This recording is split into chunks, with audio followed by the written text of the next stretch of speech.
Silakan. A'udzubillahi minasyaitonirrajim. Bismillahirrahmanirrahim. Allahumma sholli ala Muhammad wa ala Muhammad. Alhamdulillahil alamin wassalatu wassalamu ala asrofil anbiya'i mursalin wa ala alihi tirin amma ba'du. Rabbi shrahli sodri wa yassirli amri wahlul 'uqdatam min lisani yafqahu qawli. Yang saya akan guru kita Ustadz Muhammad Rusli Malik, Ibu-ibu solehah yang dirahmati Allah Subhanahu wa Ta'ala. Pertama-tama kita panjatkan puji syukur kehadirat Allah Subhanahu wa Ta'ala yang telah memberi kepada kita taufik hidayah inayah dan nikmat sehingga kita bisa berkumpul pagi hari Senin penuh bah ini 13 April dalam rangka melaksanakan kajian mingguan Majelis Ilmu Azharo bersama guru kita Ustadz Rusli Malik. Salawat salam kita hadiahkan kepada baginda Rasul Nabi Muhammad SAW, keluarga dan para sahabatnya yang setia hingga akhir zaman. Baik ibu-ibu soleh di Allah Subhanahu wa Ta'ala, untuk sekatu mari sama hadirkan kita untuk menyimak kajian yang akan disampaikan oleh guru kita Ustadz Muhammad Rusli Malik. Sebelumnya kita sama membacakan basmalah dan sholawat. Bismillahirrahmanirrahim. Bismillahirrahmanirrahim. Allahumma Allahumma sholli shalli ala ala Muhammad wa Muhammad ali wa Muhammad. ali Allahumma Muhammad. sholli ala Muhammad wa ali Muhammad. Allahumma Allahumma. sholli ala Muhammad wa ali Muhammad wa ajil farajahum. Tafadhal Ustaz. Baik, terima kasih banyak. Bismillahirrahmanirrahim. Assalamualaikum warahmatullahi wabarakatuh. Waalaikumsalam warahmatullahi wabarakatuh. Alhamdulillahirabbil alamin. Alladzi nahmaduhu wa nasta'inuhu wa nastaghfiruhu wa natubu ilaih. Wa na'udzu billahi min syururi anfusina wa min sayyiati a'malina. May yahdihillahu fala mudhillalah wa may yudhlil fala hadiyalah. Asyhadu an la ilaha illallah wahdahu la syarikalah wa asyhadu anna Muhammadan abduhu wa rasuluh wa habibuhu wa khatamun nabiyyin wal mab'utsu rahmatan lil alamin. Allahumma salli ala habibina wa syafiina wa maulana Abil Qasimil Mustafa Muhammad. Allahumma salli ala Muhammad wa ali Muhammad wa ajil farajah muslim. Wa ala alihi wa sahbihi al-mayamin al-muntajabin. Masyiral muslimin rahimakumullah dimanapun berada, pertama-tama kita bersyukur bersua kembali dalam keadaan sehat walafiat yang merupakan pertemuan pertama paling tidak dengan saya setelah bulan suci Ramadan.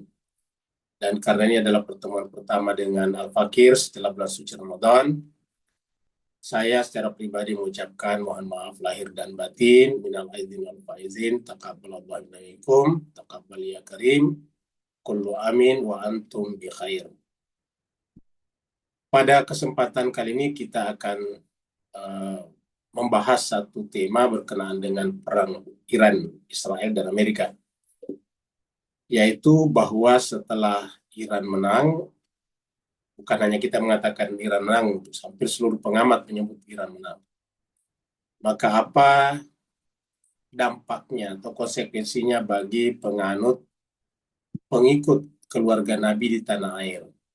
Ini apa dampak? Artinya Iran telah menjalankan tugasnya dengan baik, mengorbankan orang-orang terbaiknya sampai pada tingkat yang paling tinggi yaitu rahbar, jenderal-jenderal yang tangguh, korban satu persatu, demi membawa maruah Islam, kebenaran, keadilan di tengah-tengah umat manusia. Lalu kita sebagai penganut atau pengikut keluarga Nabi, apa yang kita lakukan? Paling tidak dalam konteks kehidupan berbangsa dan bernegara kita di tanah air ini. Harusnya kita juga melakukan kontribusi yang terbaik. Kita lihat bahwa Iran tak ada yang menyangka kalau ternyata memiliki kemampuan yang luar biasa. Jadi semua orang mengatakan bahwa Iran itu kekuatannya unpredictable. Tidak diprediksi sebelumnya. Semua orang, semua pengamat, terutama pengamat yang cara analisisnya berdasarkan ilmu pengetahuan modern, itu cenderung mengunderestimate Iran. Tetapi ternyata setelah Iran digempur, setelah 1 bulan lebih bisa bertahan. Dan semua tujuan Amerika Israel tidak ada tercapai satupun juga. Tidak ada satupun yang tercapai. Bahkan yang terjadi adalah sebaliknya, Iran menunjukkan ketangguhannya dan itu adalah kemenangannya. Inilah yang akan kita coba bahas pada kesempatan kali ini. Jadi kemenangan Iran dan konsekuensinya bagi pengikut keluarga Nabi di tanah air yang tercinta ini. Mari kita masuk ke screen untuk mengikuti materi dan termasuk ayat-ayat yang kita bahas nantinya.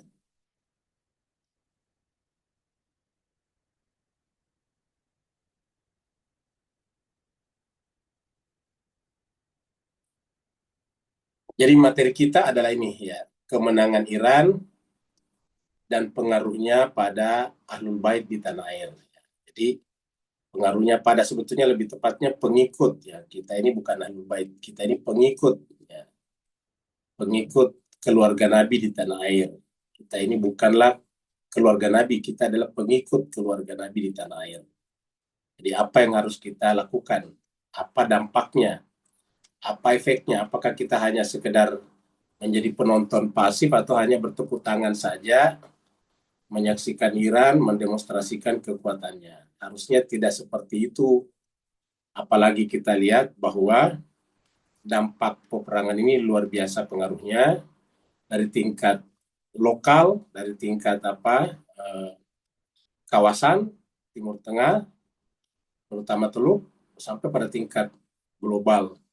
Begitu juga yang bersifat politik ataupun yang bersifat ideologis, terutama berkaitan dengan agama. Karena semua orang menganggap bahwa Iran bertahan seperti ini, selain memang karena mental Persianya yang begitu tangguh, juga karena ajaran agama yang dianutnya. Mari kita lihat dulu ini. Nah, jadi ini kata kemenangan kita ambil dulu satu data. Banyak data, tetapi kita ambil satu saja yang mengatakan bahwa Iran menang bukan cuma kita saja, tetapi ini kita ambil dari seorang kolumnis Al Jazeera ini. Al Jazeera kolumnis ya, jadi penulis kolom di Al Jazeera namanya Andrew Mitrovica. Nah, jadi dia mengatakan bahwa Iran memang berdarah-darah, tetapi dia adalah pemenang. Ya, jadi dia adalah pemenang, dia yang memenangkan peperangan ini melawan poros Amerika Israel. Bayangkan ini. Jadi satu negara Iran yang penduduknya 90 juta jiwa melawan negara besar seperti Amerika yang penduduknya 350 juta jiwa dengan skala ekonomi paling besar di dunia. Begitu ya skala militer. Ingat, Amerika itu pangkalan militernya saja di seluruh dunia ada 800. Jadi pangkalan militer Amerika di seluruh dunia itu ada 800. Belum lagi dengan jumlah alat tempurnya seperti pesawat tempurnya, kapal-kapal mulai daripada induk, perusak dan sebagainya. Pokoknya luar biasa. Tidak ada menandingnya. Cina pun masih jauh di bawah kalau dibanding dengan jumlah kuantitas daripada militernya. Nah, tetapi kita lihat di sini begitu Israel terbesar di Timur Tengah. Tetapi berdasarkan penulis artikel ini, bahwa Iran lah yang menang dalam perang melawan poros Amerika dan Israel. Jadi ini adalah pernyataan, bukan kita yang bikin-bikin. Ini buat di Al Jazeera. Ini kita ambil dari aljazeera.com pada tanggal 9 April 2026. Jadi 9 April itu sekitar hari Kamis ya, hari Kamis yang lalu. Jadi hari Kamis, jadi baru ini, artikel ini baru. 9 April. Dia katakan, the US and Israel thought they could decimate Iran. Amerika dan Israel berpikir mereka bisa menghabisi Iran. Bahkan bisa meruntuhkan Iran. Bahkan kata-kata Donald Trump bisa membuat Iran kembali ke zaman batu. Tetapi Iran survival, bertahannya Iran itu, walaupun dengan biaya manusia yang banyak, ya karena kita tahu yang korban Iran itu sekitar 1000-an orang, belum lagi dengan petinggi-petingginya termasuk Rahbar. Jadi despite massive human cost, is a victory. Dia adalah pemenang. Jadi ingat, walaupun dia banyak korban, paling tidak karena korban dari pihak Amerika dan Israel kan tidak diungkapkan. Tidak pernah terbuka. Kalau Iran kan terbuka. Pemimpin tertingginya saja korban, langsung mengatakan dia meninggal. Tidak seperti di sebelah, itu ditutup-tutupi. Bahkan kalau ada yang mengangkat keluar kerusakan akibat serangan Iran, itu bisa langsung dipenjara langsung 5 tahun. Kalau di Israel. Nah, jadi intinya adalah disebut banyak karena hanya Iran yang terbuka data-datanya. Tetapi kendati demikian, dialah Iranlah sebagai pemenang. Kata Andrew Mitrovica ini. Ya, kolumnis Al Jazeera. Nah, ini kita lihat apa namanya singkat ringkasan artikelnya di sini ya. Kita minta kepada Google Translate menerjemahkannya. Di sini kita lihat terjemahannya. Ya. Ini tadi artikelnya di atas ya. Kita ambil 1-2 paragraf saja ini ya. Hari ini kata si Andrew tadi, meminjam sebuah ungkapan, kita semua adalah orang Iran. Jadi kita semua adalah orang. Yang mengatakan ini adalah Andrew tadi itu pasti bukan orang Islam. Walaupun dia di Al Jazeera menulis. Hari ini meminjam sebuah ungkapan, kita semua adalah orang Iran. Kita adalah orang Iran yang menyaksikan kegagalan logika kasar yang dipraktekkan oleh Amerika Serikat dan Israel. Coba lihat ini. Menyaksikan kegagalan logika kasar yang dipraktekkan oleh Amerika Serikat dan Israel yang beroperasi berdasarkan satu premis yang juga kasar. Apa premisnya? Apa dasar pemikirannya? Bahwa penderitaan yang cukup dapat membengkokkan bangsa manapun ke dalam rancangan imperialis mereka. Artinya bahwa kalau suatu negara dibuat menderita terus-menerus, lama-kelamaan dia akan mengalah juga dan akan jatuh ke dalam perangkap imperialis mereka. Iran sudah mengalami itu 47 tahun. Luar biasa kan, 47 tahun. Di embargo satu persatu ilmuwan nuklirnya dibunuh, diserang dengan militer melalui perang Irak dan Iran dulu. Belum lagi dengan teror-teror di dalam. Tetapi Iran tetap bisa bertahan sampai sekarang. Jadi itu adalah kegagalan. Itu disebut dengan logika kasar di sini. Logika kasar. Poros Amerika Serikat Israel telah lama percaya bahwa kekuatan dan paksaan pada akhirnya akan memaksa orang Iran untuk meninggalkan atau menyerahkan kedaulatan mereka dan menerima kendali Amerika dan Israel. Seperti pada zamannya Reza Pahlavi. Tetapi apa kata Indro? Itu adalah gagal. Itu telah gagal. Jadi asumsi itu telah gagal. Dengan menolak untuk menyerah, orang Iran telah mengubah perjuangan sendirian. Ini sendiri, Iran sendiri. Ya, untuk bertahan hidup menjadi simbol perlawanan universal. Ya, jadi artinya apa? Menginspirasi manusia di seluruh dunia bahwa manusia punya kekuatan yang luar biasa sehingga seharusnya tidak gampang menyerah kepada imperialisme. Ini adalah sebuah bukti ketahanan jiwa manusia. Jadi ingat, jiwa manusia, penekanannya pada jiwa manusia. Makanya yang harus diperbaiki jiwa karena ini adalah ketahanan jiwa manusia. Selama berminggu-minggu selama berminggu-minggu itu adalah sebelum dan selama perang saja kan sudah 5 minggu ya. Selama berminggu-minggu kita telah menyaksikan mekanisme yang dapat diprediksi dari sebuah kekaisaran maksudnya hegemoni Amerika yang mencoba menguras kemauan rakyat, coba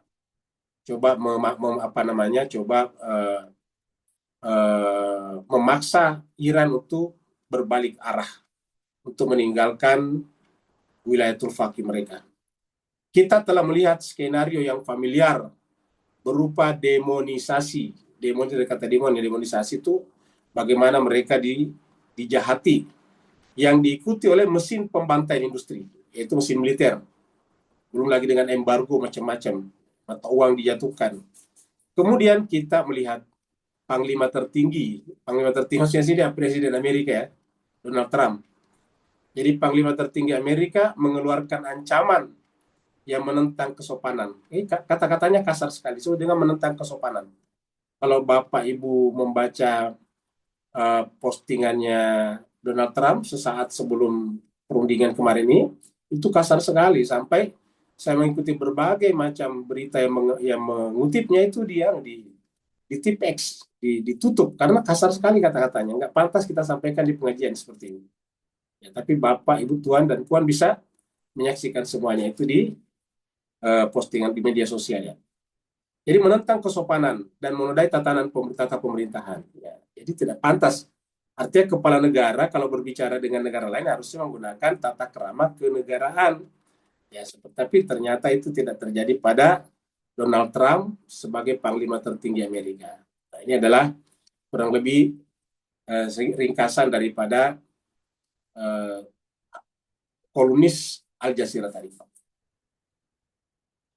Sekarang di Mas Keser Bahagia, setelah saya mencoba mencari berbagai macam sumber, di dalam kemenangan ini ada sebetulnya ada 8. Jadi tidak sedikit, tidak paling tidak ada 8 benefit ataukah keuntungan yang didapatkan Iran melalui peperangan ini. Jadi perang mengorbankan banyak nyawa termasuk para jenderal dan pemimpin tertinggi, tetapi paling tidak Iran mendapatkan 8 keuntungan besar. Ya. Jadi kita lihat bahwa konflik ini bukan sekedar bentrokan militer, melainkan katalis pergeseran tatanan kekuatan global. Jadi katalis ini artinya mempercepat.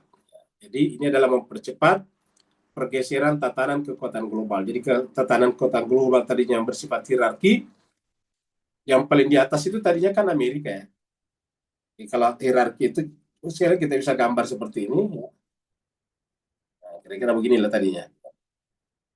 Di atas ini adalah Amerika, kemudian di bawah sini adalah apa namanya Eropa Barat, baru di bawah sini adalah, nah kira-kira gila hierarkinya. Jadi ini adalah Amerika, AS ya. Dan di sini adalah Eropa Barat ya, kita sebut dengan Uni Eropa dengan NATO-nya. Terus kemudian di sini adalah Rusia dan di sini adalah Cina. Nah, kurang lebih beginilah sekarang selama ini tatanan dunia. Jadi paling di atas Amerika, kemudian Uni Eropa, kemudian di bawahnya ada Rusia dan Cina. Tetapi dengan perang ini menjadi katalis pergeseran tatanan kekuatan global, dan ini nantinya runtuh. Ini runtuh. Jadi yang tadinya pusat perhatian di Timur Tengah itu di sekitar sini, ini lihat ini sekitar Israel, Palestina, sekarang pindah ke Iran sini. Nah, jadi kita lihat sini ada 8. Jadi ini ada 8. Kita akan mendaftar 8 ini. Di atas ini. Efek riak dari konflik Iran dan melawan Amerika Israel menciptakan 8 keuntungan. Keuntungan asimetris dalam 4 pilar strategis. Jadi ada 4 pilar strategis. 4 pilar strategis. Pilar pertama adalah domestik, ini pertama. Domestik dan militer. Jadi yang pertama, pilar pertamanya adalah memperkuat Iran ke dalam, konsolidasi dan kapasitasnya bertambah. Yang tadinya Iran itu orang bayangkan terbagi atas orang yang suka dan tidak suka kepada wilayatul faqih. Dengan kejadian ini kemudian kita lihat cuma satu, rakyat setiap malam turun di jalan di berbagai kota untuk memberikan dukungan kepada pemerintah mereka. Dan dalam hal ini adalah IRGC, pasukan pengawal revolusi. Dan IRGC itu adalah bagian tak terpisahkan dari wilayatul faqih. Nah, itu yang terjadi domestik. Yang kedua adalah regional, yaitu peta kekuatan Timur Tengah. Yaitu kita lihat bergeser sekarang peta kekuatan Timur Tengah. Nanti kita akan jelaskan secara rinci. Yang ketiga adalah global, terjadi multipolar, tadi unipolar. Ya. Kemudian keempat, ini adalah ideologis. Ya, ini dia, ini yang kita bicarakan tadi. Ya, nanti kita akan bicarakan bahwa orang sekarang tidak hanya berbicara Iran sebagai negara Persia, tapi sekaligus bicara Iran sebagai negara satu-satunya yang mayoritas Syiah dan menjalankan pemerintahan versi Ahlul Bait. Itu yang kita lihat dengan wilayatul faqih. Jadi kita lihat sini. Jadi dengan demikian ini nanti yang kita bicarakan karena kita katakan tadi pengaruhnya kepada Ahlul Bait di Indonesia. Mari kita lihat satu persatu. Nah, jadi nomor 1 dulu kan tadi ada 8, ini nomor 2. Jadi tekanan eksternal memicu konsolidasi internal yang solid. Pertama adalah mempersatukan masyarakat Iran. Jadi serangan ini justru mempersatukan masyarakat Iran. Yang tidak membayangkan di sana ada versi santri dengan abangan. Kayak di Jawa kan ada namanya santri dan abangan. Di sana nyatu mereka, mempersatukan masyarakat Iran. Kemudian mendemonstrasikan kemampuan militernya. Seperti yang kita sampaikan tadi, semua orang menganggap rendah, mengunderestimate Iran sebelumnya. Ya paling kata orang itu Iran itu katanya ada rudalnya itu paling omon-omon kira-kira gitulah. Tetapi dengan perang sejak daripada bulan Juni, ingat perang 12 hari bulan Juni 2025, dan perang ini selama 39 hari, jadi 39 hari berarti 3 kali lipat dari bulan Juni, dan kita saksikan Iran sama sekali tidak bisa ditumbangkan. Mendemonstrasikan kemampuan militernya, ini yang kedua. Tadi ada 8. Kemudian yang ketiga, ini yang ketiga. Yang keempat ini. Jadi kita lihat bahwa yang ketiga adalah memberikan kedaulatan kepada Iran atas Selat Hormuz ini. Selat Hormuz ini. Ya, jadi ini Iran, ini adalah Saudi dengan apa namanya Yaman, Oman di bawah sini. Lalu ini Aman, Yaman di sini. Lalu kemudian ini Oman di sini Yaman ya. Lalu kemudian di sini Iran di sebelah. Di sini adalah Teluk Persia, di sini adalah tempat keluar di sini Selat Hormuz namanya untuk keluar sini. Jadi di sini adalah jalan buntu, tidak ada jalan lain. Harus keluarnya lewat sini. Nah sekarang dengan diserang Iran, dia sekarang menutup Selat Hormuz. Yang tadinya di sini adalah lalu lintas bebas, ya di sini ada Amerika berpangkalan di negara-negara Teluk. Sekarang tidak bisa bebas lagi. Kenapa? Sekarang dikuasai oleh Iran ini, memberikan kedaulatan kepada Iran atas Selat Hormuz.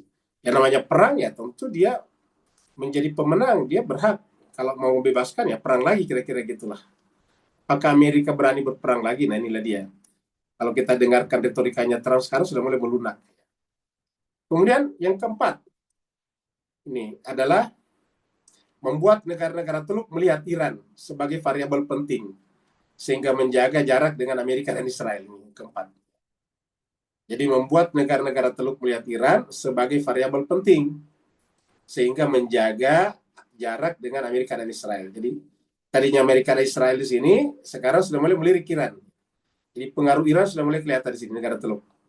Jadi kita lihat Iran ini sudah mulai ya diterima di Teluk nantinya. Ya suka atau tidak suka kenyataan ini. Kemudian yang kelima, ini adalah yang kelima, yaitu melemahkan Israel dan kekuatan Amerika di kawasan. Kalau sebelumnya nih, sebelum terjadinya perang ini yang terjadi, hegemoni Amerika Israel di sini nih. Jadi secara historis, Amerika dan Israel menguasai wilayah Teluk. Bahkan Timur Tengah lah. Tetapi, jadi kita anggap sini ada 3 saja, di sini adalah Amerika, Israel, dan negara-negara Teluk. Nah, sekarang dengan selesainya perang, maka kemudian ini after perang, maka kemudian melemahkan Israel dan kekuatan Amerika di kawasan. Melemahkan artinya menguatkan Iran. Jadi dengan demikian, hegemoni proksi dan postur pertahanan lawan mengalami pelemahan struktur di kawasan. Bahasa Inggrisnya deterrence erosion. Yang keenam adalah memperkuat daya tawar negara-negara global South terhadap negara-negara global North. Ya, bagi Bapak Ibu yang belum akrab dengan istilah ini, dunia itu cenderung dibagi 2, di utara dan selatan. Negara-negara utara biasanya disebut dengan global North, yang diisi dengan negara-negara maju, ya termasuk Amerika, negara Eropa, Inggris, Prancis, Jerman. Sedangkan yang di selatan, kebanyakan negara Asia, Afrika, itu disebut dengan Global South. Di Global North itu kebanyakan Amerika Utara dan Eropa Barat. Sedangkan kalau Global South, itu adalah negara-negara Asia dan Afrika, yang secara ekonomi dulu tertinggal. Nah, sekarang kita lihat, dengan perang ini, maka kemudian ini memberikan bobot. Ya, ini memberikan perkuat daya tawar negara-negara Global South terhadap negara-negara Global North. Kenapa? Karena sekarang dengan Iran memberikan contoh bahwa ternyata untuk menaklukkan negara-negara kuat tidak harus dengan kekuatan ekonomi dan persenjataan yang sama. Bisa dilawan dengan pendekatan asimetris tadinya itu ya. Jadi ketahanan di tingkat regional memicu pergeseran daya tawar yang masif pada lanskap geopolitik global. Ya, di sinilah kita lihat. Ya. Kemudian yang ketujuh, yaitu memantik keingintahuan banyak penduduk dunia. Nah, ini dia yang kita akan bahas ini nanti. Ya. Memantik keingintahuan banyak penduduk dunia terhadap Syiah dan Ahlul Bait. Jadi sekarang banyak orang bertanya, apa itu Syiah, apa itu Ahlul Bait? Kenapa? Karena mereka tanya, dilihat, oh ternyata Iran ini mayoritas Syiah. Yang tadinya dikafirkan lah, yang tadinya diisolasi, yang tadinya pokoknya macam-macam. Saya kira kita dengarkan di masyarakat kita, kalau dia tahu bahwa Bapak Ibu Syiah, biasanya langsung dihindari. Tidak mau bicara, buang muka, kan begitu. Pokoknya kayak najis. Ya. Dan itu adalah efek daripada efek daripada pendukung mereka, yang bahkan sampai di masjid-masjid, di mimbar-mimbar masjid dan pengajian, sehingga ketika mereka tahu kalau bapak ibu misalnya belajar sama Ustaz Syiah, langsung ditinggalkan, dihindari. Seperti itu. Jadi isolasinya luar biasa. Bukan lagi isolasi, tapi alienasi psikologi. Nah, jadi ini memantik. Tapi sekarang dengan kasus ini memantik keingintahuan banyak penduduk dunia terhadap Syiah dan Ahlul Bait. Ya. Jadi ini gesekan geopolitik secara paradoksal bertindak sebagai corong untuk ketertarikan ideologi global. Ingat, ideologi global. Jadi penekanannya di sini. Ya. Nah, jadi kita lihat di sini. Ya. Kemudian yang kedelapan. Sinergi antara kekuatan militer dan daya tarik diplomasi mengunci posisi Iran dalam tatanan dunia baru. Jadi kita lihat yang kedelapan, menjadikan Iran sebagai kekuatan global baru setelah Rusia dan Cina. Menjadikan Iran sebagai kekuatan global baru kemarin kita bahas di Majelis Taklim Zulfikar, yaitu mengutip pendapat seorang ilmuwan politik dari Chicago University atau Universitas Chicago. Jadi menjadikan Iran sebagai kekuatan global baru setelah Rusia dan Cina. Rusia, Cina, dan Iran. Jadi Iran di sini adalah pendatang baru jadinya. Jadi sekarang dia diperhitungkan. Nah, inilah. Nah, jadi 8 unsur ini adalah keuntungan yang diterima Iran setelah perang ini. Nah, kita ingat tadi yang ketujuh tadi yang kita bicarakan di sini. Ya. Kita ingin yang ketujuh ini. Ya. Kita bicarakan yang ketujuh. Oleh sebab itu, mari kita masuk ke. Nah, kita singkat dulu tadinya. Ini adalah ringkasan tadi. Ringkasan sebelum kita masuk kepada apa yang harus kita lakukan sebagai Ahlul Bait di Indonesia. Nah, sekarang ini kita ringkaskan dulu tadi, ya, yang 8 tadi itu. Jadi 8 kemenangan strategis ini menciptakan realitas baru yang tidak dapat dikembalikan oleh diplomasi konvensional, diplomasi ala jadul. Nah, sekarang kita lihat sini, ya, bertingkat-tingkat keluar ini. Ya. Ini sampai 8. Ya, yang core-nya itu adalah 1 dan 2, yaitu mempersatukan masyarakat Iran. Yang kedua, mendemonstrasikan kekuatan militer Iran. Ya. Sehingga rudal-rudal Iran itu bukan lagi dalam rangka uji coba, tapi sudah proven. Ya. Bukan testing lagi, tetapi proven. Sudah bukan dites lagi, tetapi sudah proven. Ya. Jadi bukan di laboratorium lagi, tetapi di lapangan. Kemudian tingkat regional, wilayah Teluk atau paling tidak Timur Tengah. Sini kita lihat, melemahkan Amerika Serikat, ya, kekuatan militernya. Keempat, negara Teluk Amerika Serikat, Israel juga mengalami penurunan tadi. Kemudian kedaulatan Selat Hormuz jatuh ke tangan Iran. Jadi ini regional. Dan yang global, kita lihat yang keenam ini, daya tawar global South menjadi naik. Ya, jadi naik karena ternyata Iran negara yang termasuk berkembang tapi bisa ternyata mengalahkan Amerika dan Israel. Sehingga kemudian metanya adalah kekuatan global baru terbentuk, yaitu bersifat multipolar. Bukan lagi unipolar, tapi sekarang multipolar. Nah, sekarang Yuaske Serbagia, lalu apa yang harus kita lakukan di Indonesia ini? Ya, ini yang kita bicarakan ini. Cetak biru harmoni merajut hubungan Syiah dan Sunni di Indonesia. Ya. Syiah dan Sunni, sebetulnya kata Syiah dan Sunni ini tidak perlu kita besar-besarkan, ya. Yang penting kita bicara tentang Islam sebetulnya. Tetapi ada pihak-pihak luar yang coba memasukkan ini dan membuat dikotomi sebetulnya. Nah, karena sudah terlanjur sudah masuk dan sudah sering ada di masyarakat, maka kita akan membicarakannya. Sebetulnya tahun 80-an tidak ada istilah ini. Saya masuk kampus 80-an awal, itu tidak ada istilah Sunni dan Syiah, pokoknya Islam aja. Nah, belakangan tiba-tiba ada pihak-pihak yang dimasukkan, masuk ke masjid, majelis taklim, mengatakan hati-hati Syiah, Syiah itu sesat, kayak gitu. Syiah itu begini dan begitu, Bogono dan begini. Nah, itu dia. Maka kemudian banyak orang ketakutan kepada Syiah, tak sampai, padahal tidak pernah melakukan verifikasi. Ada beberapa jemaah kita kemarin bersiara atau traveling ke Iran dan Irak, langsung keluarganya semua pada ribut, mengatakan itu mama, ibu kamu coba diperhatikan, itu nanti dia dibaiat di sana kan gitu. Jadi ini yang terjadi di masyarakat kita. Jadi terjadi miskonsepsi dan misleading tentang Iran dan Syiahnya. Makanya harus kita bicarakan. Nah, ini kerangka operasional untuk koeksistensi damai. Jadi kita ingat berbicara tentang koeksistensi damai. Ukhuwah Islamiyah dan pembangunan peradaban di Nusantara, ingat. Karena kita sama-sama menempati negara yang sama, tidak mungkin kita keluar dari negara ini. Negara ini adalah negara kita bersama, kita harus hidup bersama, kita minum dari airnya yang sama, dari makan tanaman-tanaman yang tumbuh di tanah yang sama, kita juga menghirup udara dari udara yang sama. Ya, kita harus menjaga keharmonisan dalam kehidupan ini. Maka lebih luas lagi di Asia Tenggara nantinya. Karena Asia Tenggara ini kita banyak Islam. Kita harus berkoeksistensi secara damai. Nah, kita lihat sini dinamika kehadiran mazhab dalam lanskap Nusantara. Kita lihat sini, perhatikan ini jemaah sekalian berbahagia. Jadi ini adalah realita. Realita ini harus kita pahami dulu. Jadi untuk Indonesia itu realitasnya adalah mayoritas Sunni. Ini harus kita pahami. Tidak bisa kita tiba-tiba merasa karena Iran menang, kita mayoritas Syiah. Nggak bisa.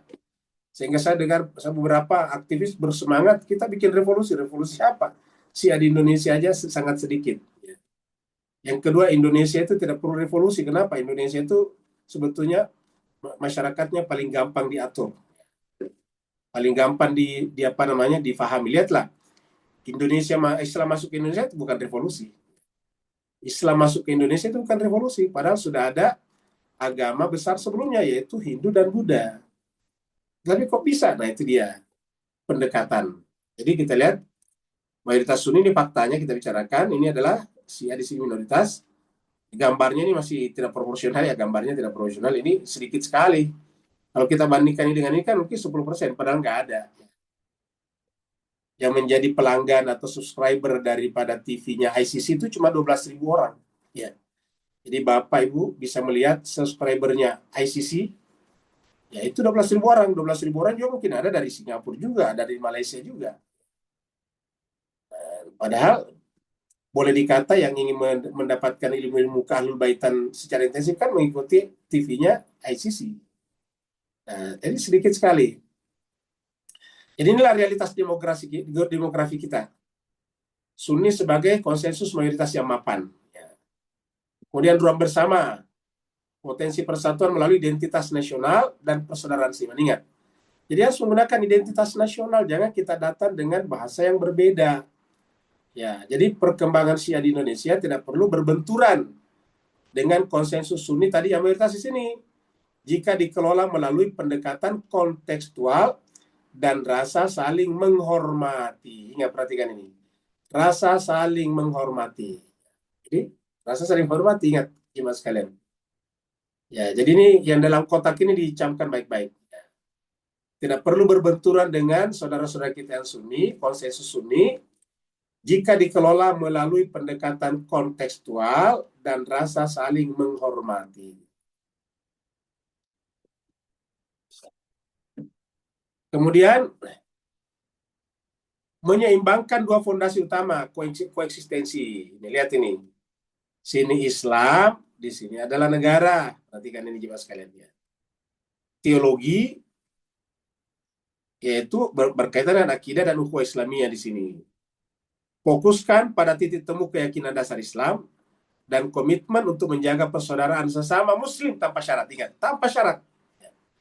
Jadi ini harus kita pegang baik-baik jemaah sekalian. Jadi Bapak Ibu yang ada di pengajian ini bisa disebarkan nanti keluar ini.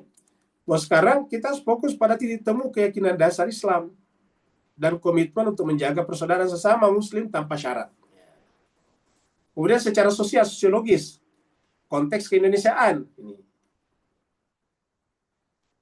menyesuaikan praktik dan ekspresi keagamaan dengan realitas budaya. Ingat, realitas budaya.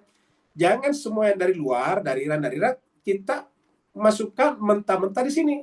Karena itu kan kultur, ingat, bukan syariat. Contohnya misalnya tepuk-tepuk dada yang besar, itu kan bukan syariat, itu kultur. Jadi ingat, itu kultur. Nah, kalau kita lihat saudara kita di Afghanistan, kalau tepuk dada itu kan hampir kayak meruntuh dadanya. Nah, jadi kita lihat di sini itu adalah harus disesuaikan dengan realitas budaya, kearifan lokal, serta struktur masyarakat Indonesia. Apa struktur masyarakat Indonesia itu? Indonesia itu di mana-mana ada ulama, dan di Indonesia itu ulama puncak hampir tidak ada. Kalau misalnya kita datang ke desa, ya ulama tertinggi di situ yang paling dihormati di tempat itu, fatwanya didengarkan. Ya kalau di Syiah itu kan fatwanya hanya satu dari pusat, yang marja namanya. Kalau di Sunni enggak. Jadi dengan demikian harus kita tahu ini struktur masyarakat Indonesia. Yang kedua, struktur masyarakat Indonesia itu adalah masih paternalistik. Terutama siapa pemerintah setempat. Kita harus menghormati. Kita harus dekat dengan kepala desa. Kita dekat dengan babinsa. Kita harus dekat dengan, pokoknya kita harus menghargai struktur ini. Ya. Kita harus dekat dengan camat. Kita harus dekat dengan bupati. Ya, jangan kita mempermalukan mereka di depan masyarakatnya. Nah, ini dia struktur masyarakat Indonesia. Kemudian matriks kontras perilaku. Dari gesekan menuju keterbukaan. Jadi kan sering terjadi gesekannya. Di Indonesia gesekan paling besar itu pengaruhnya adalah yang terjadi di Sampang tempo hari. Gesekan menuju kepada keterbukaan. Ya. Ini adalah merah. Ini tidak boleh. Ini kita harus hindari. Yang harus kita aplikasikan di sebelah kanan. Jadi hindari pendekatan eksklusif. Hindari pendekatan eksklusif. Dan lakukan pendekatan inklusif. Eksklusif itu seakan-akan itu orang Syiah mau mengaji kalau ustadznya Syiah juga. Harusnya dia eksklusif. Nah, bagaimana kalau kita tidak sependapat dengan pendapatnya? Nggak apa-apa. Ilmu itu kan tidak harus sepakat. Ilmu itu bisa kita terima dari manapun juga, bisa kita dengarkan. Dan ada manfaat lain, yaitu silaturahim. Jadi ada silaturahim di sana. Jadi ingat, ya. Jadi jangan sampai kita eksklusif, harus inklusif. Ya. Ada juga saudara-saudara kita suka nyerang orang lain, itu jangan, itu eksklusif namanya. Ya. Ada juga selalu ingin mensyiahkan orang, itu eksklusif namanya. Ya, pendekatan eksklusif harus dihindari. Ya. Provokasi sentimen, ini jangan sampai terjadi provokasi sentimen. Membawa narasi yang memicu resistensi. Karena begitu kita seakan-akan ingin mensyiahkan orang, pasti orang resisten, pasti pasti menutup diri, pasti pasang kuda-kuda. Kemudian mencederai konsensus tadi, konsensus mayoritas, yaitu mencela atau merendahkan sahabat Nabi Muhammad, tidak boleh, apalagi istrinya. Ya. Kemudian ekspansi ideologis agresif, nah ini harus dihindari. Seakan-akan tujuannya bikin majelis, bikin ini adalah untuk ekspansi ideologis, yaitu memaksakan paham secara masif yang berpotensi memicu konflik akar rumput. Ini harus dihindari, ingat. Jadi yang sebelah kiri ini harus dihindari, yang merah ini harus dihindari. Jadi kita coret di sini. Nah, yang harus kita terima ini, ya ini sebelah kanan ini. Ya. Sorry. Yang kita harus terima ini. Yaitu fokus persamaan, mengedepankan kesamaan akidah Islamiyah. Menghormati tradisi, mengakui dan menjaga sensitivitas keyakinan mayoritas Sunni. Ya, ingat, jangan karena banyak tokoh-tokohnya yang katakanlah misalnya tanda tanya terhadap Israel, atas kita menyerangnya mati-matian. Ini secara terbuka pula, ini nggak bagus ya. Menyangkut masalah hubungannya Israel, biarlah mereka, tapi jangan kita menyerangnya secara terbuka, karena ini berbahaya secara hubungan. Ya. Kontribusi sosial, mengutamakan pendidikan, nah ini dia. Jadi kalau kita ingin diterima oleh masyarakat, ya kita harus melakukan kontribusi sosial. Apa kontribusi sosialnya? Mengutamakan pendidikan, kegiatan sosial, ya. Kegiatan sosial misalnya kayak sunatan massal, apalah kegiatan sosial, bakti sosial istilah lainnya. dan nilai-nilai keislaman yang universal. Ya, ingat ya, universal. Jangan yang parsial, yang berbeda. Cari yang universal. Ya. Yang termasuk universal di kita itu misalnya kita mengikuti tahlilan. Itu kan tahlilan diterima bersama di masyarakat kita. Ya, seperti itu. Ada kematian, kita hadir. Seperti itu. Itu universal. Kemudian ekosistem kerukunan. Ya. Ada 5 pilar penggerak harmoni. Jadi ingat, ada 5 pilar penggerak harmoni. Nomor 1, dialog dan edukasi. Ya. Jadi yang pertama dialog dan edukasi. Dialog dalam pengertian itu berkomunikasi. Ya, ingat berkomunikasi, tidak dialog dalam pengertian untuk mencari kemenangan, bukan. Bukan dialog untuk mencari menang, bukan dialog dalam pengertian sunisia. Dialog dalam pengertian kita harus berkomunikasi, berinteraksi. Dan dalam interaksi itu harus ada edukasi. Di sini katakan diskusi intensif untuk memetakan persamaan. Selalu kita bicara persamaan. Yang nomor 2, pilar kedua, menghormati konsensus. Ingat, menghormati konsensus. Tadi kita lihat, yaitu mayoritas Sunni. Di sekitar kita itu adalah Sunni semua. Saya yakin dan percaya Bapak Ibu semuanya, kalau di rumahnya pasti kiri kanan depan belakang itu pasti Sunni. Ya. Kalau di Islam ya. Yang ketiga, dakwah kontekstual. Ingat, dakwahnya kontekstual, jangan yang tidak kontekstual. Ya. Fokus pada pendidikan dan nilai universal. Ya. Jadi ingat, pendidikan mencerdaskan. Jadi dakwah kita mencerdaskan. Kita datang untuk mengajari orang mengaji bahasa Arab, mengajar orang tentang hikmah, filsafat, tasawuf, itu pasti diterima. Diterima semuanya. Kalau mengajari mereka tentang fikih al-bait, ya tentu tidak diterima, karena itu adalah eksklusif namanya. Itu di dalam itu, tapi kalau sudah keluar, jangan. Ya. Difokus pada pendidikan dan nilai universal. Yang keempat, pilar keempat. Yang keempat ini merupakan intinya nih. Kita lihat di sini, simpan di tengah. Ya. Moderasi itu bahasa Arabnya wasatiyah, dari kata wasat, moderasi. Dan keterbukaan. Ingat, moderasi dan keterbukaan. Inti yang memastikan penganut Syiah berbaur tanpa memicu gesekan sosial. Ingat. Jadi harus penganut Syiah ataukah pengikut Ahlul-Bait ini berbaur tanpa memicu gesekan sosial. Yang kelima, pilar kelima, konsep takrib. Takrib itu pendekatan. Dari kata mendekatkan. Jadi konsep takrib, pendekatan konstruktif. Ingat, pendekatannya konstruktif, bukan pendekatan destruktif. Pendekatan konstruktif untuk peradaban. Ingat, kita sama-sama ingin membuat peradaban yang lebih bagus. Ya, karena peradaban itu akan bermanfaat bagi semua manusia yang hidup pada saat itu. Ini yang harus kita lakukan. Nah, kemudian kita lihat sini ada gambar jembatan. Ya. Ada gambar jembatan, ada gambar jam tangan. Nah, ini adalah ilustrasi ya. Membangun jembatan pemahaman. Jadi harus ada jembatan, ya Mas. Kalau di sini ada Sunni, di sini ada Syiah, sama-sama. Kan sebetulnya jauh lebih banyak persamaannya Sunni Syiah daripada Katolik dengan Protestan. Kalau Sunni Syiah itu kan saudara-saudara kita Katolik dan Protestan itu bisa bersama-sama.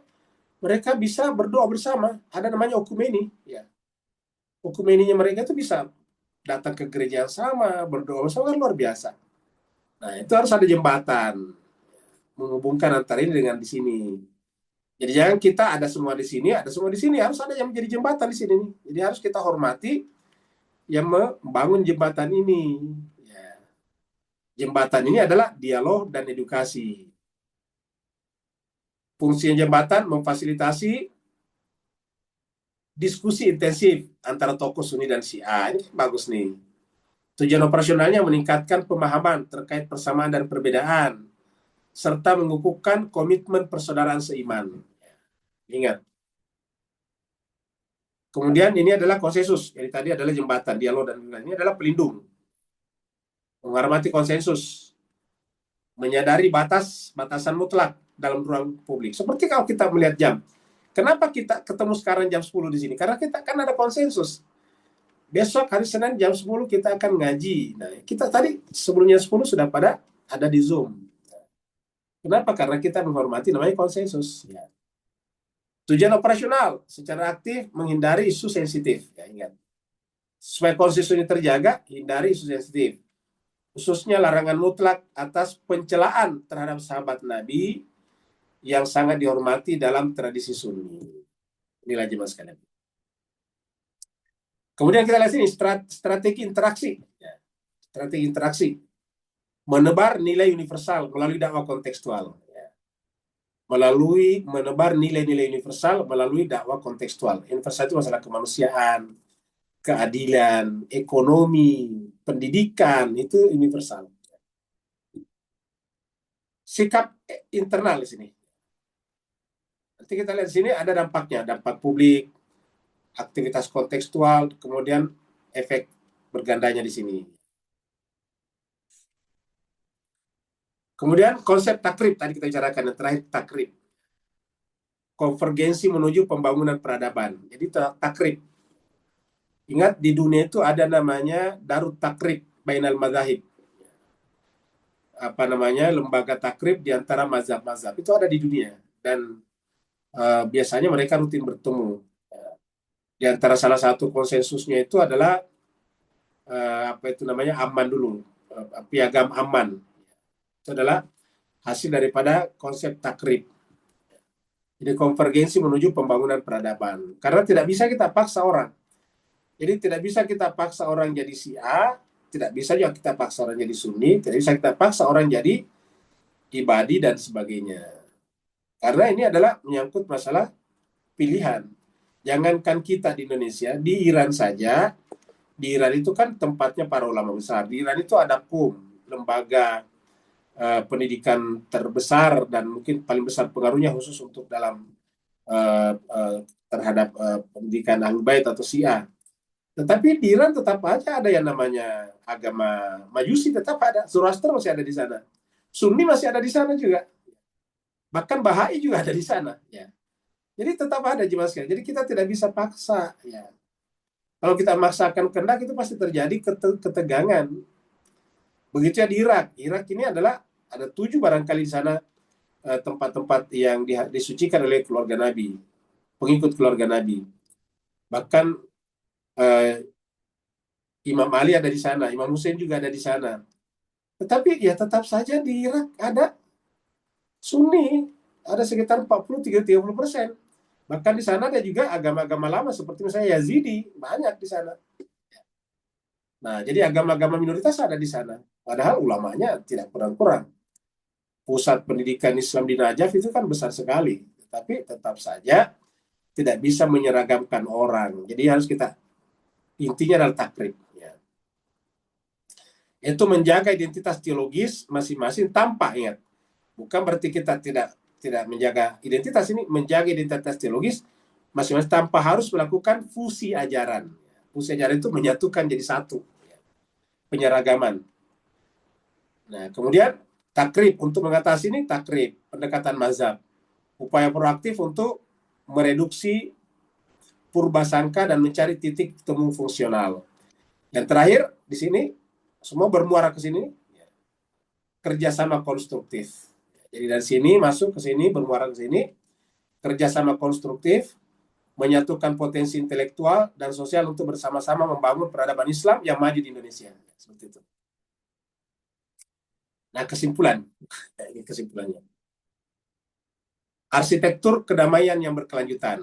Ingat, adalah arsitektur kedamaian yang berkelanjutannya. Arsitektur kedamaian yang berkelanjutan. Artinya damai jangan hanya sekarang, besok, lusa, tapi selamanya. Seperti mana di Irak bisa damai Sunni Syiah, di Iran juga bisa damai antara Sunni Syiah dan Zoroaster, penganut agama menyembah api kan. Jadi Bapak Ibu yang pernah ke Iran, terutama ke Isfahan, di sana masih ada kan tempat perapiannya orang-orang Zoroaster. Jadi dan dipelihara oleh pemerintah Iran. Ini dia. Ini harusnya arsitektur itu harus berkelanjutan. Arsitektur kedamaian harus berkelanjutan. Kita lihat di sini nih. A. Implementasi penerapan sikap saling menghormati, kerukunan aktif. Ya. Kemudian B. Reduksi gesekan. Jadi gesekan direduksi sekecil mungkin. Bahkan kalau perlu tidak ada. Meminimalisir secara drastis potensi konflik sosiologis dan teologis di akar rumput. Yang ketiga C, hasil akhir, mewujudkan wajah Islam yang rahmatan lil alamin di bumi Nusantara, di mana keberagaman mazhab menjadi kekayaan bukan ancaman. Ya, ini dia terakhir nih. Hasil akhirnya mewujudkan wajah Islam yang rahmatan lil alamin di Nusantara. Kalau kita sudah bicara Nusantara, harusnya bukan lagi Indonesia, tetapi juga termasuk Malaysia, Brunei Darussalam, Singapura. Di situ kalau masuk Nusantara. Ya, jadi ini ujung-ujungnya adalah keberagaman mazhab itu harusnya menjadi kekayaan dan bukan ancaman. Sehingga yang terjadi adalah harmoni, bukan sekedar ketiadaan konflik, melainkan kehadiran kerjasama yang bermartabat. Jemaah sekalian berbahagia, sebelum kita baca ayat-ayatnya, mari kita simpulkan dulu pembahasan kita ini, terutama tentang peran pengikut Ahlul Bait Indonesia setelah perang Iran Israel Amerika ini melalui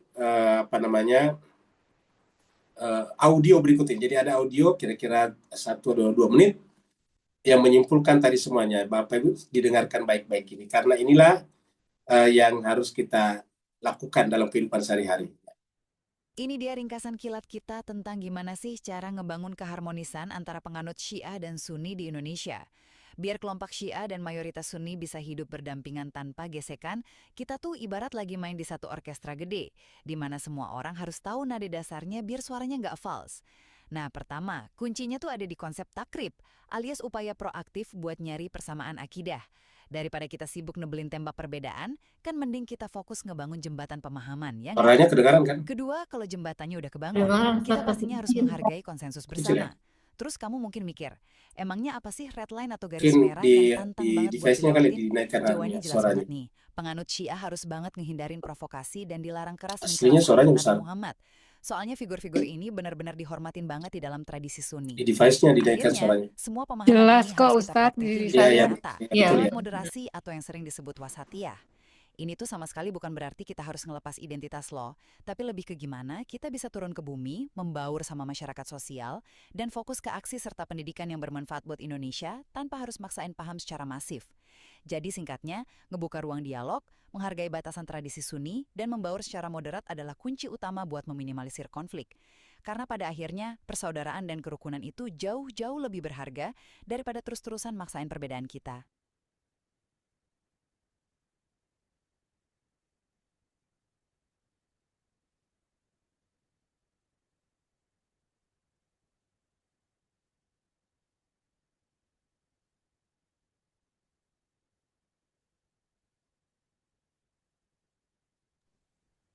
Hilang suaranya. Ya, cukup ya. Kita lanjut Suaranya aja. hilang. Ya, cukup aja sampai di situ aja. Nah, jadi jemaah sekalian, saya kira itu tadi kesimpulannya, intinya adalah supaya kita, dan saya kira jemaah sekalian, kita di Majelis Taklim Az-Zahra ini itu dari dulu, sejak almarhum masih hidup, itu selalu selalu menginginkan kita itu hidup damai. Pak Taryo juga selalu menyampaikan supaya dalam beragama, terutama bermazhab ini, kita terutama mendahulukan kepentingan berbangsa dan bernegara. Jangan sampai kehadiran kita atau keberadaan kita justru menciptakan ketidakharmonisan. Jadi kita tetap harus ada, bahkan kita tetap menyampaikan pikiran-pikiran kita secara terbuka, tetapi tidak menimbulkan gesekan. Ya, kata orang, seperti menarik rambut dari dalam tepung. Rambutnya ditarik, tetapi tepungnya tidak rusak, tidak terbongkar. Nah, begitulah kira-kira. Jadi intinya adalah kedamaian. Dan ini yang disebut dengan rahmatan lil alamin. Dan itu juga dilakukan para ulama kita dulu ketika membawa Islam pertama kali di sini Nusantara, sehingga mereka bisa diterima tanpa harus menimbulkan macam-macam ketegangan. Nah, sekarang kita lihat ayat surat An-Nasr, surat yang ke 110, surat An-Nasr, surat Al-Nas, surat apa? Iza ja'a nasrullah. Bismillahirrahmanirrahim. Iza ja'a nasrullahi wal fath. Jadi apabila sudah datang pertolongan Allah dan kemenangan. Kan ini berkaitan dengan ini jemaah sekalian ya. Jadi apabila sudah datang pertolongan Allah dan kebenaran dan kemenangan, ya. Kemenangan puncak tentunya adalah ketika imam zaman datang. Tetapi apa yang kita saksikan sekarang ini sudah prakondisi menuju ke situ. Karena kita sudah menyebut ini pertolongan Allah. Karena Iran kok bisa menaklukkan Amerika yang begitu hebat, penduduknya saja 350 juta, kekuatan militernya semua orang tahu, begitu Israel, tapi mereka semuanya kelabakan. Ingat ya, Kester bahagia, yang berkali-kali meminta ceasefire atau gencatan senjata itu Amerika, bukan Iran. Iza ja'a nasrullahi wal fath. Apabila sudah datang pertolongan Allah dan kemenangan, al-fath. Ya. Maka apa yang dilakukan? Wara'aitan nasa. Kamu akan melihat manusia. Kita sampaikan tadi. Ya, ingat tadi 8 pilar, 8 apa namanya tadi, 8 benefit yang didapatkan Iran setelah perang ini. Banyak orang bertanya-tanya tentang Syiah dan Ahlul Bait. Wara'aitan nasa yadkhuluna. Kamu akan menyaksikan manusia yadkhuluna, mereka masuk fi dinillah, agama Allah. Ingat, agama Allah itu adalah agama Qur'ani, agama yang diperkenalkan Nabi dan keluarganya. Itu adalah fi dinillah. Ya. Jadi wara'aitan nas yadkhuluna fi dinillah afwaja. Ingat, kata ini afwaja. Jemaah sekalian, ini ayat ini kita sudah lihat. Banyak sekali di Indonesia ini yang tadinya tidak pernah berbicara tentang Iran, tidak pernah berbicara tentang Syiah dan Ahlul Bait, tetapi sekarang bicara. Ya, ada yang seperti kita lihat TGB datang ke kedutaan, salat memimpin petugas kedutaan, termasuk duta besar. Terus kemudian di Sulawesi Selatan ada pengusaha besar di sana namanya Aksa Mahmud. Dalam ceramahnya mengatakan bahwa kita harus belajar sampai ke Iran, sampai begitu. Jadi dulu kata-kata itu, kata dia, belajarlah sampai ke negeri Cina, sekarang harus belajar sampai ke negeri Persia. Seperti itu. Nah, jadi artinya apa, secara terbuka ini, dan itu ada tertulis di koran. Ya, saya punya apa namanya file korannya. Dan banyak lagi yang lain, ada guru besar namanya Profesor apa namanya ada matanya di belakang itu mengatakan bahwa ya kita sekarang harus mau tidak mau ikut Iran kalau mau menjadikan Islam kembali berjaya. Ya, Qasim Matar itu guru besar di UIN Makassar. Dia katakan kalau Islam sekarang termasuk Sunni mau berjaya kembali harus ikut Iran. Sampai ngomong begitu. Jadi artinya apa? Wara'aitan nas yadkhuluna fi dinillahi afwaja. Nah, jadi karena banyak orang seperti itu, maka jangan sampai kita jumawa. Ingat, jumawa. Sombong, kan begitu bangga. Menganggap inilah makanya kalian itu salah, jangan sampai. Nah, makanya perhatikan ayat ketiga. Fasabbih. Nah, ini ayat ketiga, perhatikan. Fasabbih bihamdi rabbika wastaghfir. Inilah ayat 3 ini yang kita bahasakan tadi dalam bentuk dialog tadi, dalam bentuk Sunni dan Syiah tadi kerjasama antar mazhab tadinya, ya. Atau kata darut takrib. Fasabbih bihamdi rabbika wastaghfirhu. Maka bertasbihlah dengan memuji Tuhanmu. Jadi justru kita disuruh bertasbih, memuji Tuhan baru istighfar. Fasabbih bihamdi. Kenapa? Karena ini nggak ada peran kita di sini. Ini Allah. Memuji Tuhan itu mengucapkan alhamdulillah. Ini Allah yang punya kerja ini semuanya, jemaah sekalian. Ya, bahkan orang Iran punya tidak pernah menepuk dadanya. Ini Allah yang punya kerja. Fasabbih bihamdi rabbika, baru istighfar lah. Jangan sampai ada sedikit jumawa di sini. Jangan sampai ada berasa lebih benar daripada yang lain di sini. Ini fasabbih bihamdi rabbika wastaghfir. Ya, kalau kita salah, innahu kana tawwaba. Karena dia Allah itu adalah Maha penerima taubat. Ya. Kemudian kita lihat surat Al-Fath. Ini juga kemenangan juga. Surat Al-Fath ini adalah surat 48. Ya.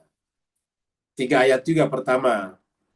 Bismillahirrahmanirrahim. Inna fatahna laka fathan mubina. Sungguhnya kami telah membukakan atau memberikan kemenangan kepadamu Muhammad dengan kemenangan yang nyata. Fathana laka fathan mubina. Ayat ini turun pada saat Fathul Makkah. Jadi inna fatahna laka fathan mubina. Jadi ingat Nabi di Madinah, kalau kembali ke Makkah makanya namanya surat Madaniyah. Ya, jadi inna fatahna laka fathan mubina. Jadi itu kemenangan yang nyata. Ini sekarang kemenangan yang nyata. Bayangkan satu Iran yang begitu di embargo 47 tahun, nggak ada negara yang di embargo selama itu, dalam berbagai macam ini, tetapi bisa survive. Mungkin Anda katakan ada contohnya yaitu Korea Utara. Tapi ingat, Korea Utara itu tidak punya kekayaan alam yang bisa diperebutkan. Apa benefitnya Amerika memaksakan diri untuk masuk ke Korea Utara? Kan nggak ada. Nggak ada sama sekali. Dia nggak punya minyak, dia nggak punya kekayaan alam yang menonjol. Ya. Beda dengan Iran, di sana ada minyak, ada gas. Iran itu adalah penghasil minyak terbesar nomor 3 di dunia. Nomor 1 Venezuela, yang kedua Saudi, yang ketiga adalah Iran. Bahkan gas yang dibagi dengan Qatar itu terbesar di dunia. Reservoirnya di situ. Nah, jadi artinya banyaklah yang menggiurkan di sana. Tetapi tidak pernah mereka bisa berhasil selama 40 tahun. Lihatlah Venezuela. Venezuela juga, tapi mereka tidak berdaya. Diambil pemimpinnya keluar. Jadi inna fatahna laka fathan mubina. Liyaghfira laka Allahu ma qaddama min zambika wa ma ta'akhkhar. Nah, untuk apa itu tadi? Supaya kita tadi istighfar. Ya, jangan sampai ada jumawa di sini. Liyaghfira laka Allah, karena saya lihat di grup-grup, di grup-grupnya banyak. Pengikut sepertinya jumawa merasa tiba-tiba padahal dia tidak berjuang, dia hanya menjadi penonton di sini. Yang berjuang Iran, terus kemudian dia tiba-tiba merasa menang padahal dia Indonesia. Cuma menepuk tangan saja, like saja kalau ada postingan. Tapi dia lebih jumawa daripada orang Iran. Jadi liyaghfira laka Allahu ma taqaddama min dzambika. Supaya Allah mengampuni dosa-dosa kamu yang dahulu dan yang akan datang ta'akhir. Min dzambika wa ma ta'akhir. Baru apa lagi? Wa yutimma ni'matahu. Nah, jadi ini kemenangan ini akan apa? Menyempurnakan nikmatnya. Apa itu menyempurnakan nikmatnya? Kedatangan Imam Zaman.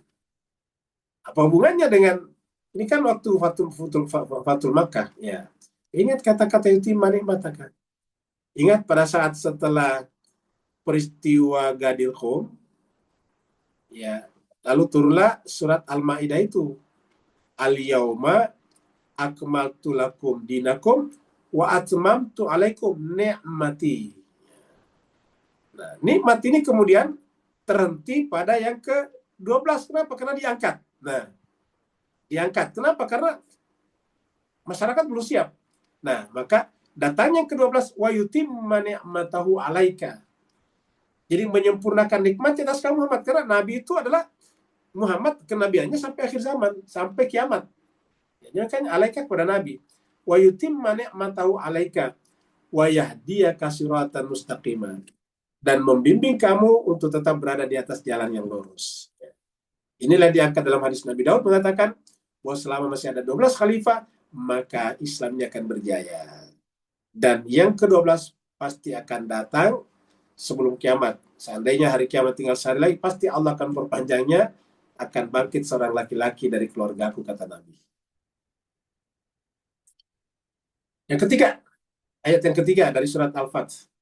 Wa yansurakallahu nasran aziza. Tadi adalah nasran mubina, sekarang wa yansurakallahu nasran aziza. Dan Allah akan membantumu, menolongmu dengan pertolongan yang kuat. Ingat, nasran aziza. Makanya ingatlah, jemaah sekalian, apa yang terjadi di Iran sekarang, Amerika tidak bisa berbuat apa-apa lagi. Ya, sekarang kemarin negosiasi di Pakistan gagal, runtuh. Tetapi apakah Amerika akan kembali menyerang Iran? Sepertinya tidak. Ya, tidak akan berani lagi. Kenapa? Karena negosiasi kemarin itu sebenarnya caranya Amerika sebetulnya untuk mencari namanya exit strategi.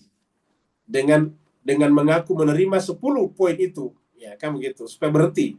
Kan Iran mengatakan negosiasi boleh, tapi 10 ini. Nah, ternyata di Pakistan kemarin tidak mau menerima 10 itu. Ada 3 yang tidak mau terima. Nah, kira-kira gitulah. Iran tetap harus 10 itu. Gagal. Nah, apakah Amerika menyerang sampai sekarang? Enggak. Harusnya kan dia menyerang. Karena begitu negosiasi gagal, kan harusnya batal ini ceasefire. Tapi apakah Amerika menyerang? Tidak. Bahkan Donald Trump hanya mengancam akan membebaskan menutup Selat Hormuz. Jadi dari membebaskan paksa, membuka paksa, sekarang menutup Selat Hormuz. Tidak boleh ada kapal-kapal yang keluar masuk di sana. Nah, itu dia. Itu adalah bentuk-bentuk keputusasaan. Sekarang ayat terakhir, surat As-Saff, surat yang ke-61 ayat 13. Wa ukharu, ini wa ukhra tuhibbuna, dan ada lagi pertolongan yang kalian sukai, yaitu nasrum minallahi wa fathun qarib. Ya. Pertolongan dari Allah dan kemenangan yang dekat. Apa kemenangan yang dekat di sini? Yaitu kedatangan imam zaman. Jadi ingat, wa ukhra tuhibbuna. Yang di atas itu kan bicara surga neraka, bicara tentang neraka surga. Orang-orang yang berjuang dengan harta dan dirinya akan mendapatkan surga dan neraka. Ya. Allah masukkan mereka ke dalam surga yang mengalir di bawah sungai-sungai, dan ada lagi yang lain yang kalian sukai, yaitu nasrun minallahi wa fathun qarib. Pertolongan dari Allah dan kemenangan yang dekat. Maka wabasyiril mu'minin. Jadi sudah dekat ya datangnya imam zaman, wabasyiril mu'minin, maka kabarkanlah berita gembira ini kepada orang mukmin. Ingat, wabasyiril mu'minin. Jadi kabarkanlah ini, kata ayat ini ya. Kabarkanlah berita gembira ini kepada orang mukmin, yaitu wafathun qarib. Akan ada kemenangan yang dekat lagi. Ya. Yang lebih daripada kemenangan-kemenangan yang kita bicarakan sebelumnya. Saya kira Mas Keser Bahagia, itulah pembahasan kita pada kesempatan pagi hari ini. Kita ada kesempatan sekitar 25 menit untuk tanya jawab. Kita kembalikan kepada host kita, Mbak Kartika. Silakan, Kartika. Alhamdulillah, kama wa alhamdulillah syukur. Terima kasih banyak Ustadz atas paparannya. Baik, Bapak Ibu sekalian, kita akan buka sesi tanya jawab. Kebetulan di chat room sudah ada pertanyaan dari Pak Max. Pak Max, mau saya bacakan pertanyaan atau langsung mengangkat tangan dan langsung berbicara pertanyaannya? Silakan Pak Max kalau mau. Ya langsung aja. Ya itu ya Ustaz mengenai bentar, lihat pakai 2 HP jadi matiin. Dibacain aja kali Mbak Tika, soal suaranya jelek. Iya, dibacain aja.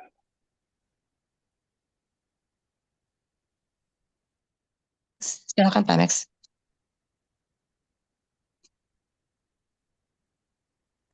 Saya baca ya. Ya, dibacakan aja Mbak Tika. Saya baca aja, saya baca kok. Jadi Max ini bertanya tentang sistem transaksi minyak yang tadinya menggunakan dolar, petrodolar, kemudian Iran menggantinya dengan menggunakan yuan. Apakah ini tidak akan menjadi blunder di kemudian hari? Maksudnya blunder apa? Ya, karena menggunakan selain yuan, kira-kira kan ada 2 tuh yang ditawarkan Iran, yuan atau kripto. Kan ada beritanya tuh beredar di mana-mana, termasuk Kompas memuat. Jadi setiap nanti kapal-kapal lewat di Selat Hormuz dibayar biaya tol, kayak kita masuk tol lah. Kita masuk tol, karena tol itu kan lancar, maka kemudian kita harus bayar tol. Nah, tolnya itu dipegang oleh Iran. Jasa marganya Iran lah, jasa marganya. Ya, itu bayar tolnya sekitar 2 juta US dollar per kapal. Karena kapal itu kan gede-gede, besar-besar. 2 juta US dollar. Dan itu dibayarkan dalam bentuk yuan atau kripto. Nah, pertanyaan Max, apa tidak jadi blunder suatu saat kalau yuan? Blundernya di mana? Kenapa? Karena yang namanya mata uang kan bisa diganti kapan saja. Kenapa yuan? Kenapa yuan? Apa Ustaz sedikit kan? Ya itu masih terusan ke pertanyaan itu, khawatiran anak atau mungkin apa ya, analis sana itu karena ada salah satu narasi atau nubuah lah istilahnya, bahwasanya akan muncul Yahudi kuning gitu Ustaz, yang ditafsirkan dengan Cina. Nah ini maksud anak ya apa tidak mengarah menjadi seperti itu gitu Ustaz. Terima kasih. Ya, pertama tanda-tandanya sekarang tidak ada. Yang kedua, dari dulu Cina itu tidak pernah seperti itu. Cina dari zaman Bahala itu adalah pedagang. Kita di Indonesia dulu sejak zaman dahulu kala sudah ada namanya kapal-kapal tuh iring-iringan kapal besar datang ke sini dipimpin oleh Jenderal Cheng Ho, Laksamana Cheng Ho ya. Jadi itu datang ke sini apa? Apakah dia menguasai kita? Enggak. Merampas tanah kita? Enggak. Mereka datang cuma berdagang. Itu fakta sejarahnya. Jalur Sutra juga begitu. Nah, itu adalah historinya ya. Kemudian yang kedua, fakta ekonominya. Ingat, Iran itu yang paling banyak berani membantu dia cuma Cina. Karena Cina lah yang bisa mengakali berbagai macam bentuk perdagangan yang dilarang Amerika. Karena dua punya leverage-nya. Cina itu punya dua leverage max. Yang pertama adalah kekuatan ekonominya, yang kedua adalah vetonya. Dia punya hak veto di PBB. Jadi Amerika tidak bisa juga macam-macam ke Cina karena Cina punya hak veto. Nah, kekuatan ekonominya apa? Artinya semua yang dibutuhkan Iran ada di Cina. Sehingga kalau dibayar dengan yuan, Iran bisa membayarnya dengan yuan itu. Kan yuan itu kan dibayarnya ke Iran, bukan ke Cina ya, Max. Jadi orang-orang yang lewat itu bukan dibayar ke Cina, dibayar ke Iran. Pakai mata uang yuan. Mungkin ada yang bertanya, kenapa tidak pakai mata real Iran? Karena kan jarang orang punya real Iran. Ya. Coba misalnya, Indonesia lewat di situ, lewat di Selat Hormuz kapalnya bayar 2 juta real, 2 juta dolar, yang dibayarkan, nilainya 2 juta dolar dibayarkan dengan real Iran. 1 dolar Amerika itu sekitar 1 jutaan lebih real Iran. Bayangkan itu. Coba Max. Kalau kita bayar pakai real. Satu, banyak sekali. Yang kedua, di mana orang Indonesia, di mana pemerintah Indonesia dapat real Iran? Karena perdagangan kita dengan Iran hampir tidak ada. Ada tapi sangat sedikit. Nah, jadi dengan demikian bagaimana mendapatkan real Iran? Itu masalah. Jadi tidak realistis secara ekonomi global. Nah, kalau yuan banyak, Indonesia pasti punya yuan banyak. Ya, jadi kita di Indonesia ini cobalah bawa real Iran pergi ke money changer, itu hampir tidak ada yang mau karena nggak ada permintaan. Tapi coba bawa yuan ke money changer, pasti money changernya dengan senang hati. Nah, itu contohnya, Mek. Jadi itu realita ekonomi namanya, dan itu bisa berubah suatu saat. Yang namanya mata uang bisa berubah suatu saat. Itu kan mata uang itu adalah pragmatis saja. Ya. Nah, jadi itu dah saya kira berlebihan lah istilah Yahudi kuning itu. Terlalu terlalu itu mewakili kemarahan Amerika kepada Cina. Kemudian masih ada juga nih ya dari Max juga. Semboyan Bhinneka Tunggal Ika, seharusnya konsep takrib lebih ada tak terjadi. Saya kira benar, Max. Jadi karena kita ini memiliki semboyan Bhinneka Tunggal Ika, berbeda-beda tapi satu jua, yang itu satu itu, artinya kita berbeda-beda tetapi tetap satu, yaitu negara kita ini harus dipelihara. Kita boleh beragama apapun, bermazhab apapun, tetapi demi kemaslahatan bangsa negara. Jangan karena mazhab, jangan karena agama lantas kita ingin merusakkan bangsa dan negara ini, tidak boleh. Tidak ada alasan untuk itu. Ya, apalagi Islam mengajarkan kita untuk menjaga keharmonisan. Nah, jadi saya kira benar ya. Yang satu ini Max, kita kasih jempol 3. Jadi masih sulit membangun hubungan harmonis antara Cina dan Indonesia, apakah karena kalau saya susahnya itu lebih kepada pendekatan, saya kira Max. Ya, kita itu terkadang juga bersifat menyerang keyakinan orang dan menganggap orang yang berbeda dengan kita sebagai seakan-akan harus dipatahkan argumentasinya, nggak perlu ya. Jadi kita beragamalah dengan baik, bermazhab sialah dengan baik ya. Yang Sunni jadilah Sunni yang baik, yang Syiah jadilah Syiah yang baik ya. Kemudian saya bilang nih dari Mbak Nahla, sikap yang mesti dipegang lebih saran saya Pak Ustadz, bagaimana jika selain halal tadi, sangat penting juga jika ada aturan yang melembaga, misalnya MUI, untuk pemerintah mengeluarkan keputusan bahwa Syiah, Imamiyah di Indonesia. Setahu saya dari MUI tidak ada yang menyesatkan Syiah, ya sudah benar. Muhammadiyah juga nggak ada. Ya, Muhammadiyah itu bagus hubungannya dengan Iran. NU juga nggak ada. Bahkan Gus Dur dulu sering bercanda, dan candaan Gus Dur ini diteruskan juga sama Pak Kiai Said Akil Siraj. Dia katakan Syiah itu adalah NU yang berimamah, sedangkan NU itu adalah Syiah yang tidak berimamah gitu. Jadi kata Gus Dur itu NU itu Syiah tetapi tidak berimamah, sedangkan Syiah itu NU tapi berimamah. Nah kayak gitu tuh. Jadi artinya itu cara. Jadi tidak ada yang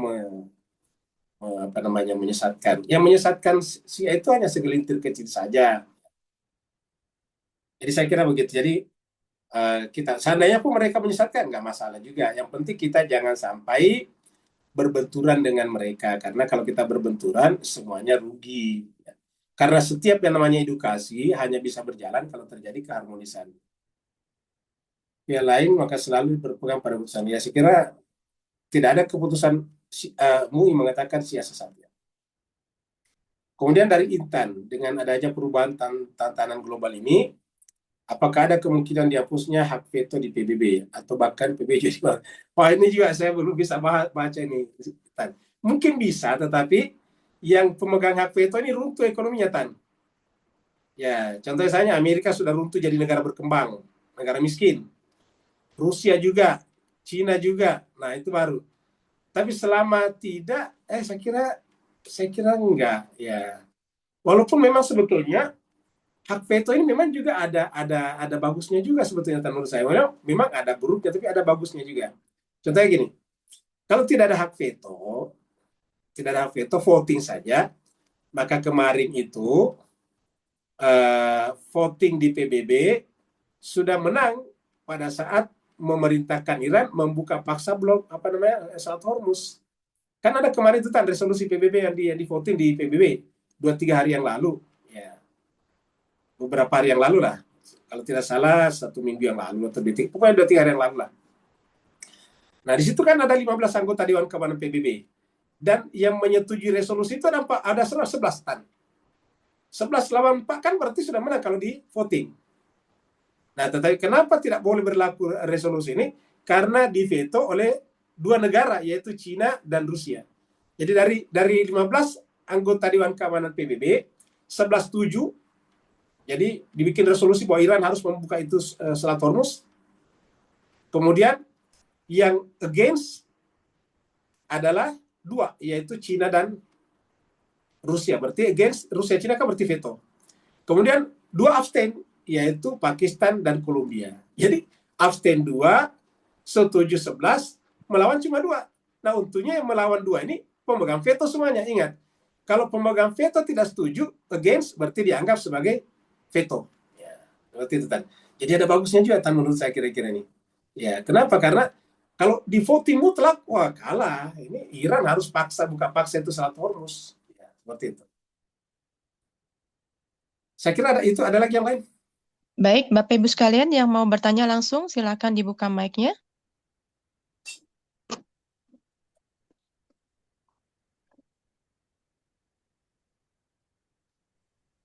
Boleh nambah satu lagi, Ustaz? Silakan. Silakan, Apex. Ya itu aja terkait vetonya Cina dan Rusia, mungkin terlalu gatukologi apa yang mau mengaitkan ke agama. Apakah ini salah satu bentuk yang dikatakan pertolongan Allah itu tadi yang surat An-Nasr atau sejenisnya lah gitu. Karena sebelum-sebelumnya kan juga ada voting veto itu Rusia sama Cina itu cenderung abstain, tapi untuk masalah Selat Hormuz ini tiba-tiba ya istilahnya mau veto. Itu aja Ustaz. Pokoknya namanya menguntungkan kebenaran itu pertolongan Allah. Apapun kalau menguntungkan kebenaran pertolongan Allah. Pertolongan Allah itu bahkan bisa datang melalui musuh-musuh sendiri. Seperti contohnya Allah menolong Musa melalui Fir'aun dengan mengambil Fir'aun dari air yang hanyut, dari hanyutan air Sungai Nil, lalu dipelihara di istananya Fir'aun. Kan itu pertolongan Allah sebetulnya. Ya. Melalui Fir'aun, ingat, melalui Fir'aun. Ya. Jadi pertolongan Allah bisa melalui siapapun juga. Bisa juga melalui makhluk-makhluk, contohnya burung-burung. Ya. Burung ababil, ingat. Burung ababil, lalu ya burung ababil, kemudian Allah menyelamatkan Baitullah. Ya. Melalui air Allah menyelamatkan Nabi Musa dan membinasakan Fir'aun dan bala tentaranya. Jadi seperti itu. Pokoknya selama itu memberikan benefit kepada kebenaran, keadilan, itu adalah pertolongan Allah. Karena apapun yang benar, ya apapun yang baik itu dari Allah. Dalam Al-Quran dikatakan, ma'asabaka min hasanatin faminallah, wa ma'asabaka min sayyatin famin nafsika. Apa saja yang baik menimpa kamu itu pasti hakikatnya dari Allah, dan apa saja yang buruk maka hakikatnya dari diri sendiri. Seperti itu, Max. Jadi bisa dikatakan yang menolong kebenaran belum tentu pasti benar, istilahnya seperti halnya Firaun ya menolong Musa ya Ustaz ya. Seperti itu. Karena ada juga narasi mempelintirkan ya Iran ya mungkin karena tidak suka atau apa gitu menjadi sosialis makanya ditolong sama Rusia dan Cina. Itu mungkin mereka-mereka aja yang memelintir narasi itu. Intinya sih ya tadi kata kuncinya kisah Firaun dengan Nabi Musa, ya artinya ketika yang menolong kebenaran itu belum tentu pasti benar gitu ya. Mungkin itu yang mau saya Nah, garis bawahi. mari kita cerdas berpikir dan bernalar dulu, Max. Kalau dia menolong kebenaran, tidak mungkin salah, pasti benar juga kan? Benar nggak kira-kira? Nah, bagaimana dengan Firaun? Firaun benar ketika menolong Musa. Firaun salah ketika akan membunuh Musa. Lagi-lagi, Firaun benar ketika mengambil Musa simpan di istananya. Firaun benar ketika dia berhenti ingin membunuh membunuh Musa karena mengikuti bujukan istrinya. Ini benar pada saat itu. Ya, ingat, benar pada saat itu. Jadi tidak bisa dikatakan perbuatan Firaun semuanya salah. Enggak, dia benar pada saat menolong Musa. Ya. Inilah sudah dengan bernalar dengan cerdas. Karena kita lihat penalarannya jika maka, ya, jika dia menolong kebenaran, berarti dia adalah kebenaran. Kamu gitu. Pada saat itu dia benar. Ingat, pada saat itu dia benar. Fir'aun pada saat itu benar. Tetapi ketika Fir'aun memburu Musa di akhir masa Fir'aun, memburu Musa dan bunuhnya itu salah. Seperti itu, Max. Ya, Ya, Ronson. ya Afwan. Ada lagi yang lain? Silakan Bapak Ibu, jika ada pertanyaan.